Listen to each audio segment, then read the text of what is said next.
बिस्मिल्लाहिर्रहमानिर्रहीम, welcome back. आज हम डिस्कस करने जा रहे हैं introduction to routing information protocol. Dynamic routing protocol है। तो जनाब, इसकी हम सबसे पहले थ्योरी पढ़ लेते हैं। डायनामिक राउटिंग प्रोटोकॉल हम शुरू करने जा रहे हैं, जिसमें हमने कहा था कि आपके पास राउटिंग प्रोटोकॉल की कुछ कैटेगरीज हैं। एक में हम स्टैटिक राउट को डिस्कस कर रहे थे, एक को हम डिफॉल्ट राउट डिस्कस कर रहे थे, एक हम डायनामिक राउटिंग डिस्कस कर रहे थे। डायनामिक में फिर हमारे पास मल्टीपल जो ऑप्शन है, जिसके अंदर हमारे पास लिंक स्टेट है, इसके अंदर हमारे पास डिस्टेंस वेक्टर है, और कुछ हमारे पास हाइब्रिड प्रोटोकॉल्स हैं। उसके अंदर हम सबसे पहले आज हम डिस्कस कर रहे हैं लिंक स्टेट में रिप को डिस्कस करने जा रहे हैं, राउटिंग इंफॉर्मेशन प्रोटोकॉल को डिस्कस करने जा रहे हैं, और अगले लेक्चर में इसे हम डिप्लॉय करेंगे। तो अब इसकी जो बेसिक्स हैं, जिसकी जो आपको एमसीक्यूज में, इंटरव्यूज में मोस्टली पूछा जाता है कि डिस्टेंस वेक्टर हमारे पास होता क्या है। डिस्टेंस वेक्टर देखें, हमारे पास आपके पास इस प्रोटोकॉल में होप काउंट को प्रेफरेंस दी जाती है एज अ मैट्रिक्स।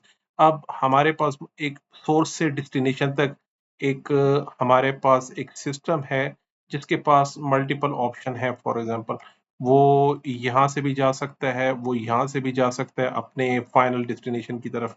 तो इसके पास मल्टीपल पाथ है। तो अब ये है कि ये प्रोटोकॉल किस पाथ को प्रेफरेंस देता है, किस पाथ को बेस्ट पॉसिबल राउट कंसिडर करता है। हमारे राउटिंग की जो बेसिक्स हैं, हमारे राउटिंग ये कहता है, इसमें एक तो आपको प्रेफर्ड पाथ की आइडेंटिफिकेशन करेगा, दूसरा राउटिंग इंफॉर्मेशन अपडेट रखेगा कि एक सोर्स से डेस्टिनेशन तक जाने तक कितने रास्ते हैं, और उसमें प्रेफर्ड रास्ता कौन सा है हमारे हिसाब से, उस राउटिंग प्रोटोकॉल के हिसाब से वो डिसाइड करता है। अगर आपके पास मल्टीपल रास्ते हैं, तो उसमें सबसे बेस्ट रास्ता कौन सा है। तो रिप के हिसाब से वो रास्ता बेस्ट होगा जिसमें होप काउंट, जिसमें नंबर ऑफ नोड्स कम आएंगे, नंबर ऑफ डिवाइसेस कम होंगे। अब रिप के हिसाब से कह रहे हैं यहाँ से यहाँ तक पहुंचने में तकरीबन 4-5 सिस्टम अगर लगते हैं फॉर एग्जांपल, तो वो कहता है यार इससे बेहतर रास्ता ये है कि जिसके रास्ते में हमारे पास सिर्फ 3 होप काउंट्स आ रहे हैं। यहाँ से जाएगा तो 1, 2, 3, 4, 5 आ जाएंगे, यहाँ से जाएगा तो 3 आ जाएंगे फॉर एग्जांपल। तो वो कहता है कि I don't care about the bandwidth, इसकी लेटेंसीज, जिटर्स, इसके साथ मेरा कोई कंसर्न नहीं। हम ये देखना चाह रहे हैं होप काउंट कितने। तो distance vector dynamic routing protocol है रिब, जिसकी एडी वैल्यू है, एडमिनिस्ट्रेटिव वैल्यू 120 है।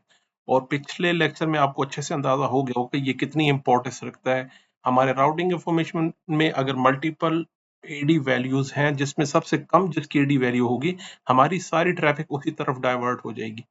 सबनेटिंग को सपोर्ट करता है, वीएलएसएम को सपोर्ट करता है। ये हमारे पास जो रिप का राउटिंग प्रोटोकॉल, ये होप काउंट जो मैक्सिमम है वो 15 है, 16 को वो अनरीचेबल कंसिडर करेगा। किसी भी पाथ को अगर राउटिंग प्रोटोकॉल अनरीचेबल डिफाइन करना चाहे, तो उसके होप काउंट को वो 16 कर देगा। हमारे पास फॉर एग्जांपल यहाँ पे अगर उसने 16 मेंशन कर दिया, तो अगले राउट्स को पता चल जाएगा कि ये रास्ता अब अनरीचेबल है, तो हमारे पास जो रीचेबल रास्ता होगा वो अल्टरनेट रास्ता है। अपडेट सेंड करते हैं हर 30 सेकंड के बाद हमारे पास रिप की अपडेट्स आती हैं नेटवर्क पे। इनवैलिड जो टाइमर्स हैं, इसके इनवैलिड 180 सेकंड्स है, और hold time 180 second, flush time 240 seconds है। ये यूज करता है स्प्लिट होराइजन को। स्प्लिट होराइजन क्या होता है कि हमारे इस राउट ने फॉर एग्जांपल कुछ राउटिंग इंफॉर्मेशन लर्न की, इस राउटर से इसने कुछ राउटिंग इंफॉर्मेशन लर्न की। अब ये लर्न की हुई जो इंफॉर्मेशन है, ये दोबारा एडवर्टाइज नहीं करेगा आगे, उसी सिस्टम को दोबारा एडवर्टाइज नहीं करेगा जो उसने लर्न की है। तो ये होता है हमारे पास स्प्लिट होराइजन।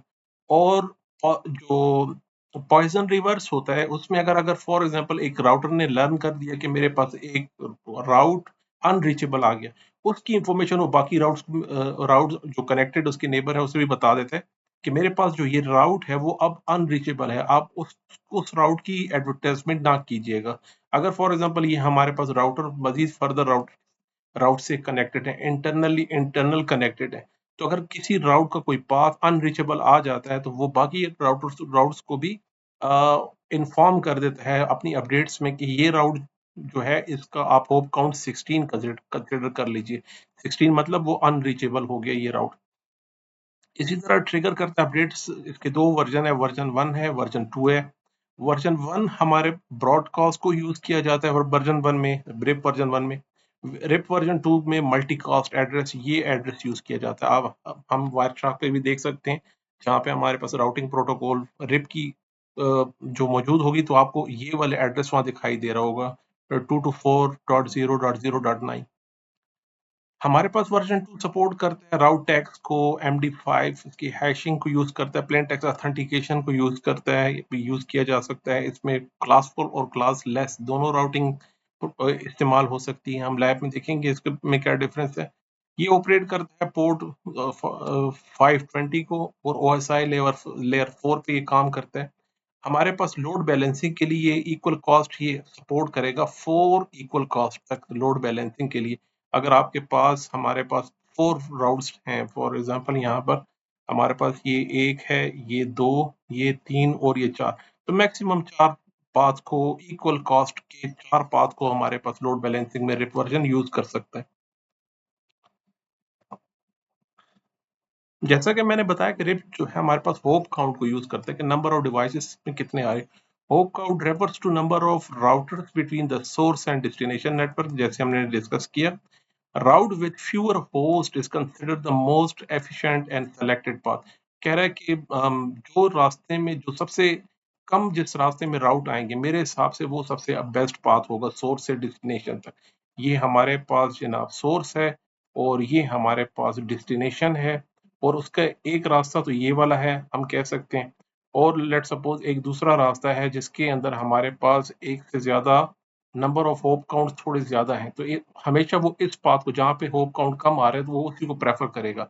अब हो सकता है ये हमारे पास जो कनेक्शन है ये हमारे पास DSL का कनेक्शन है, आप कह दीजिए सिंपल ब्रॉडबैंड कनेक्शन है, और ये मेरे पास CIR कनेक्शन है, डेडिकेटेड लाइन है, फाइबर ऑप्टिक्स कनेक्शन है। तो रिप के अंदर ये कैपेबिलिटी नहीं है, ये उसमें ये कैपेबिलिटी नहीं कि वो बैंडविड्थ को देख सके, उसकी लेटेंसी को देख सके, जिटर्स वैल्यू को देखे। वो उसे सब ऑप्टिमल राउट को यूज सेलेक्ट करेगा कि यार जो मेरे हिसाब से जहाँ पे होप कम आ रहे हैं मैं उसी को सिलेक्ट करूंगा। अब ना वो टाइमर देखेगा ना वो लेटेंसीज को देखेगा। तो इसमें एक ये चीज जरूर इसका ख्याल रखिएगा जब भी आप राउटिंग प्रोटोकॉल को यूज करेंगे। डेमोन्स्ट्रेशन पर्पस के लिए हम अपनी लैब, उसी इसी लैब को हम यूज करने जा रहे हैं, जहाँ पे हमने स्टैटिक राउट और डिफॉल्ट राउट हमने मैन्युअली ऐड किए थे। इन फायरवॉल्स को हम दोबारा यूज करेंगे, जिसमें हम स्टैटिक राउट्स और यहाँ पे हमने डिफॉल्ट राउट यूज किए थे, यहाँ पे हमने स्टैटिक राउट यूज किए थे, तो उन्हें हम दोबारा मॉडिफाई करके अब डायनामिक राउटिंग्स को यहाँ पे इंट्रोड्यूस करने जा रहे हैं। तो अपने नेक्स्ट लेक्चर में हम देखेंगे कि इसे कॉन्फ़िगर कैसे करते हैं। मिलते हैं अगले लेक्चर में जी। Thank you so much. अल्लाह हाफिज।